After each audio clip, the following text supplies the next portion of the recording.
नमस्कार दोस्तों, स्वागत है आपका स्टेनो गुरुजी यूट्यूब चैनल में। दोस्तों आज की इस वीडियो में हम लोग प्रैक्टिस करेंगे 80 शब्द प्रति मिनट की स्पीड से डिक्टेशन, जो कि पूरे 10 मिनट का होगा। चाहे आप एसएससी स्टेनोग्राफर की तैयारी कर रहे हो, बिहार एएसआई की कर रहे हो, कोर्ट की कर रहे हो या आरआरबी स्टेनोग्राफर की कर रहे हो, सबके लिए बेहद लाभकारी होगा। आप लोग इसका प्रैक्टिस करिएगा। पीडीएफ इसका आपको हमारे टेलीग्राम पर मिल जाएगा। टेलीग्राम का लिंक वीडियो के डिस्क्रिप्शन में दिया गया है। इसका आउटलाइन भी हम टेलीग्राम पर शेयर कर देंगे। बाकी स्टेनोग्राफर से संबंधित कोई भी जानकारी या सुझाव के लिए आप हमें मेल कर सकते हैं। हमारी मेल ID है studyforstenographer@gmail.com। वीडियो पसंद आए तो वीडियो को लाइक कर देना और अपना बहुमूल्य सुझाव हमें कमेंट बॉक्स में जरूर देना, ताकि हम आने वाले वीडियो में और बेहतर कर सके। तो ज़्यादा समय न लेते हुए चलिए शुरू करते हैं।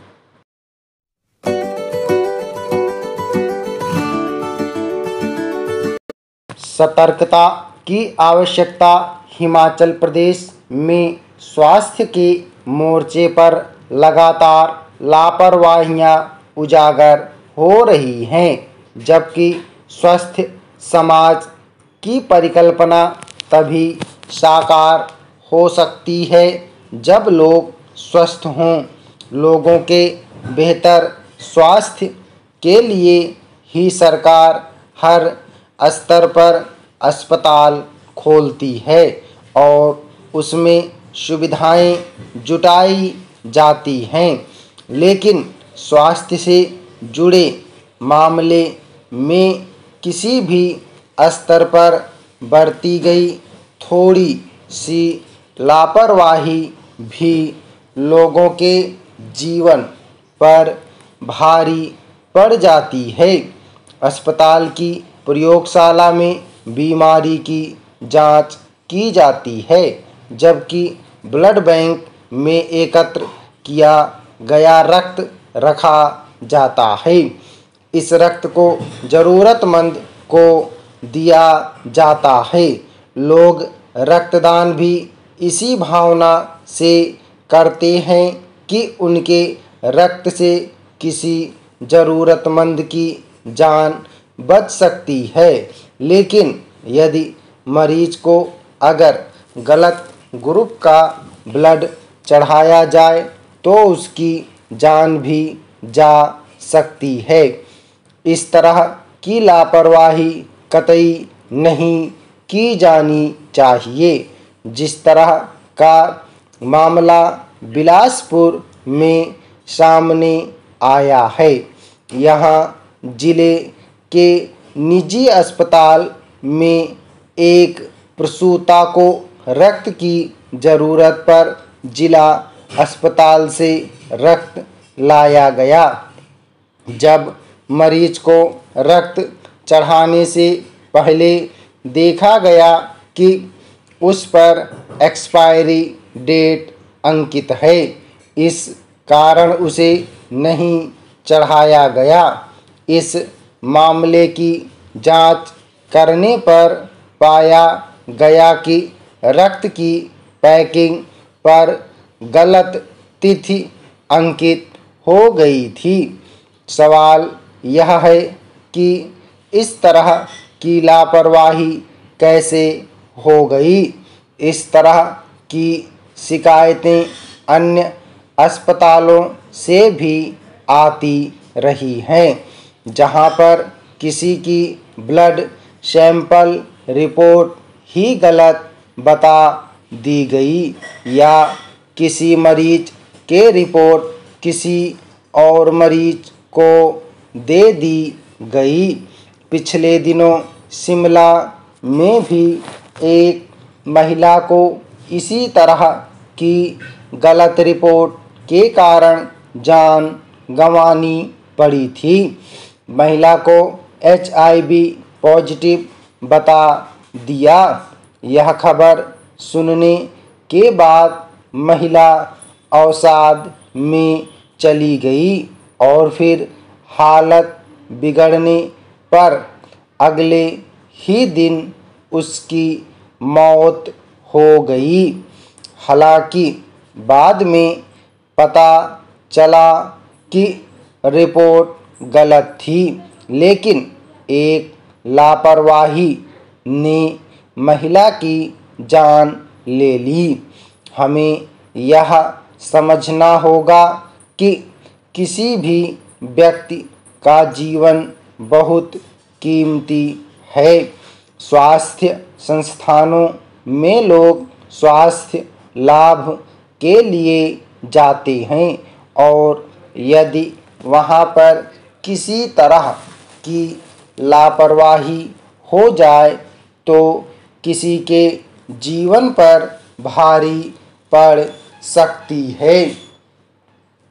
लोगों में विश्वास की नींव तभी मजबूत हो पाएगी जब स्वास्थ्य सेवाओं से जुड़े लोग गंभीरता से कार्य करें।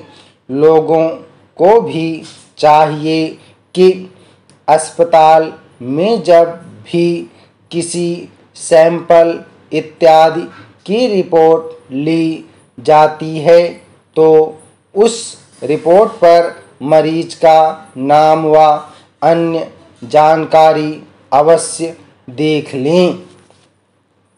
संसद में प्रधानमंत्री की ओर से श्री राम जन्मभूमि तीर्थ क्षेत्र ट्रस्ट के गठन की घोषणा किए जाने के बाद गृह मंत्री ने स्पष्ट किया कि इसमें 15 ट्रस्टी होंगे जिसमें एक दलित समाज से होगा।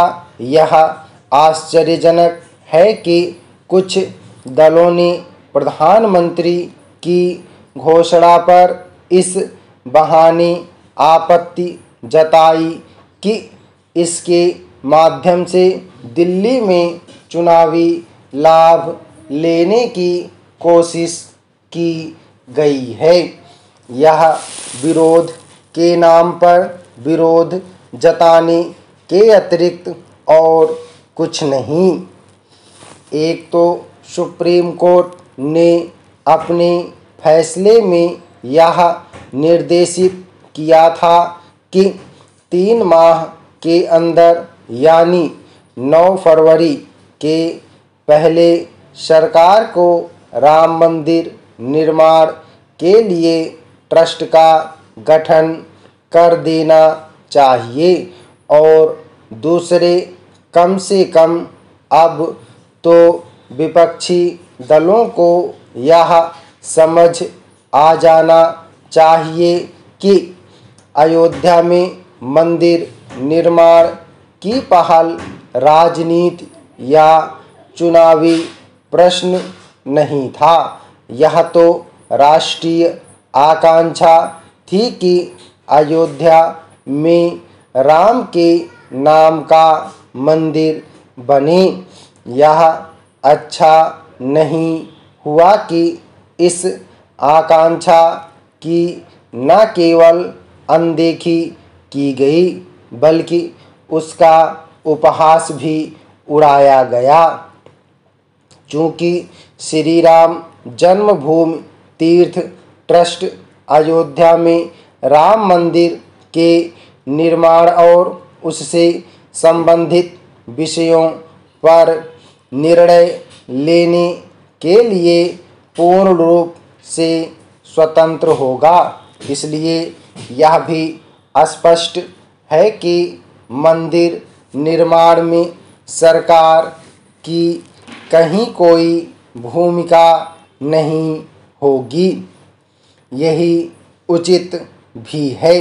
वैसे भी भाजपा प्रारंभ से यही कहती रही कि उसका काम अयोध्या में मंदिर निर्माण करना नहीं बल्कि यह सुनिश्चित करना है कि वहाँ ऐसा हो।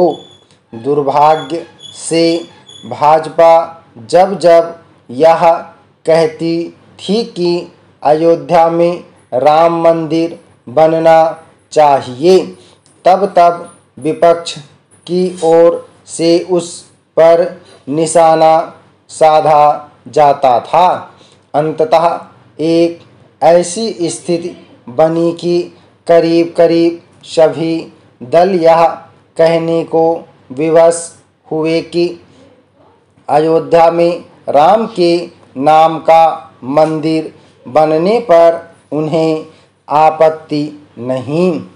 इस स्थिति का निर्माण इसीलिए हुआ क्योंकि जनमानस की आस्था के साथ ही हर तरह के साक्ष्य भी यह इंगित कर रहे थे कि जिसे विवादित स्थल कहा जाता था वही राम का जन्म स्थान है। अंततः सुप्रीम कोर्ट भी इसी निष्कर्ष पर पहुंचा। अब जब अयोध्या में राम मंदिर निर्माण का मार्ग प्रशस्त हो गया है तब अपेक्षित केवल यही नहीं है कि वहाँ एक भव्य मंदिर निर्मित हो, बल्कि इसकी भी है कि वह राष्ट्रीय एकता, अखंडता और समरसता के साथ उन मूल्यों का प्रसार करे जिनके लिए भगवान राम जानी जाते हैं। स्टॉप। ओके दोस्तों, आप लोग इसको प्रैक्टिस करिएगा। 80 शब्द प्रति मिनट की स्पीड से था। उम्मीद करता हूं दोस्तों वीडियो आपको पसंद आया होगा, तो वीडियो को लाइक कर देना। पीडीएफ इसका आपको हमारे टेलीग्राम पर मिल जाएगा। टेलीग्राम का लिंक वीडियो के डिस्क्रिप्शन में दिया गया है। और अपना बहुमूल्य सुझाव हमें कमेंट बॉक्स में जरूर देना, ताकि आने वाली वीडियो में हम और बेहतर कर सकें। चैनल को सब्सक्राइब करना ना भूलें, साथ में घंटी के बटन को जरूर दबा के रखना, जिससे इंपॉर्टेंट वीडियो की नोटिफिकेशन आपसे मिस ना हो। Thanks for watching. जय हिंद, जय भारत।